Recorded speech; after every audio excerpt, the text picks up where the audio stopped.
All right, so in this video, I have a brand new pair of Jordans that I want to give you guys the rundown on, and this is the pair of the Jordan Apex Utilities. And if you notice, I didn't say the Air Jordan Apex Utility. This is actually just the Jordan Apex Utility because these actually don't have air in them. They have Nike React. What is going on, guys? Hes here, collectivekicks.com. And if you guys want to shop this week's top sneaker deals, check the link in the description, and happy shopping.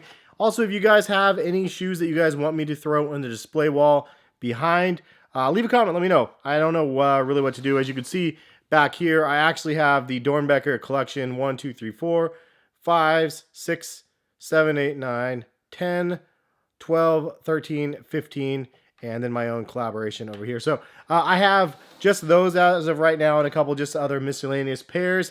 If you want to see something back there on the wall, though, again, comment. Let me know what you guys want to see. This video, though, we have a brand new box, at least new to me. I haven't got a pair of Jordans in a bit, and this is a new box, which is pretty dope. It says Jumpman on it, 00023, de-embossed on top of the box. You have kind of like a photo sort of thing or something. You have the pluses on each side. It also says designed for flight down here in the corner. It's kind of like they went with a, I don't know, like an off-whitish sort of vibe to it. But in the label right here, you can see it says a 9.5 Jordan Apex Utility, $200, man, $200. And then you could see a look at the inside of the box here. I was really surprised actually that they decided to go the $200 route for this shoe, because at the end of the day, there's a couple things that this shoe offers. And at first glance, it might look somewhat familiar, but also something very different. Obviously, there's kind of a little bit of a mix of a bunch of different concepts wrapped into one shoe. The one shoe being the Air Jordan 1. So you can see from the collar of the shoe, it's literally an Air Jordan 1. But it's the Flyknit version. And then down here underneath, you could see the red and black down here. Like it's almost like a bread colorway, but then all back here is not different panels. It's all black underneath this shroud. And speaking of this shroud, it is a translucent shroud that is very breathable. And it's the same sort of material used on the Element React 87s and a couple other Nike models, but they made this one look really rugged. And as you work your way down from the shroud, you can see that this is a React midsole. No, not all of it is React. This is rubber outsole here, but it comes around down like this. This is React down in the middle section here, all the way down and through. So it's encased in rubber in some sections, but mostly React midsole, where usually they have some sort of cushioning, Phylon cushioning and something like that. But it looks really interesting, odd design. Again, just something sort of different and unique, but really rugged. And that's obviously where the utility comes from for the name. And speaking of utility, you do have a strap that wraps around the back of this shoe right here. I apologize for the lighting again. It's not 100%. I haven't set up my third light, which really shines a lot better light on the products in the room. I'm working on it, guys. Thank you guys for your patience.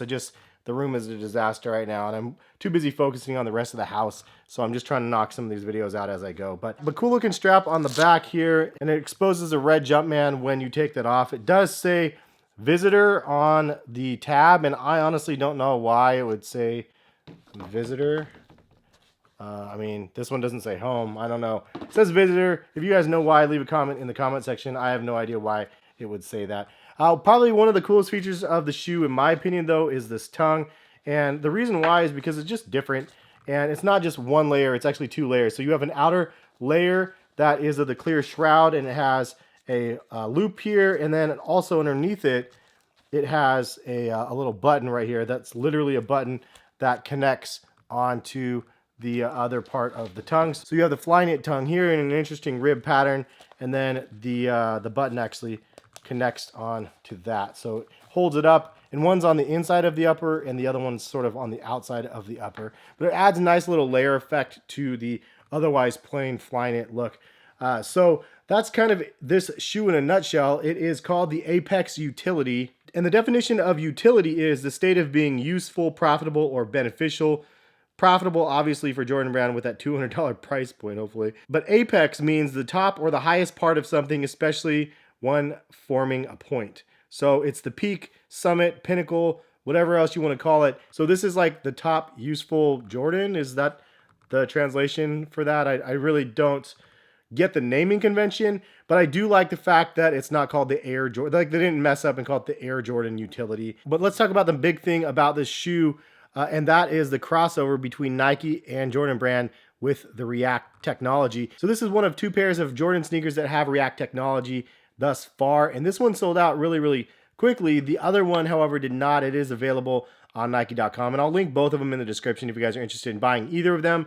I honestly don't know why this one was more hyped. Maybe because it was a limited like release. I thought this one was just gonna sit. That's mainly the reason why I bought it. I guess I lucked out in a sense and got it through the sneakers app because I just assumed that it was going to sit. And I haven't seen them side by side to compare them or anything like that. But I think that the main draw on this one was the fact that it is themed after the Air Jordan 1.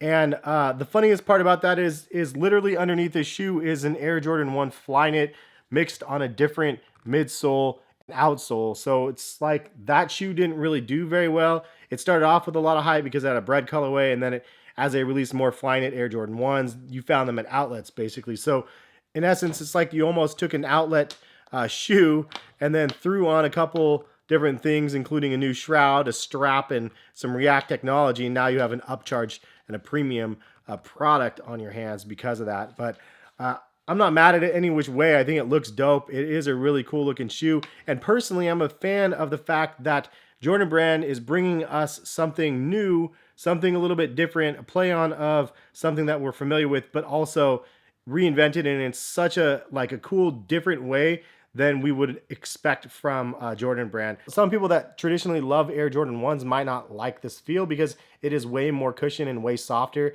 than an Air Jordan 1. Air Jordan 1s to me sort of fit like Chuck Taylors in a sense where they're just really, really minimal cushion. I will say these fit true to size. I got a 9.5. It fits me just right, but it was a real pain in the butt to try on and actually get on my feet. You really had to do some stretching to get this on, even though it looks like you'd be able to just pop it in right here, but it doesn't really work that well. You have to loosen the laces, and they stick pretty well, and they're not easy to loosen. So it is kind of a pain to get on, but once you get it on, fits true to size in my opinion. One other thing to make note of is there's actually a leather liner inside the shoe right here, and it's actually really soft, so it's a nice little touch. But overall, Jordan Brand, I think, did a pretty good job on this shoe. I'd give it a solid 8 out of 10 if I had to give it a rating scale, just because it's really comfortable, has some nostalgia to the fact that it's an Air Jordan 1, but it's also reinvented in such a way where you can't really tell. And I'm a fan of Nike React technology, and I have quite a few shoes that are Nike React. I don't love the clear shroud that much, but honestly, it works for this shoe. And yeah, I'm not mad at it at all. It's a great shoe, and I'd recommend it if you guys are on the market. The $200 price point, though, yikes. I mean, maybe wait, other colorways are going to come out. However, I feel like this colorway, they really knocked out of the park. It looks great. The combination of everything on this one looks really good. So anyways, leave a comment in the comment section. Is this a shoe that you guys are digging or not?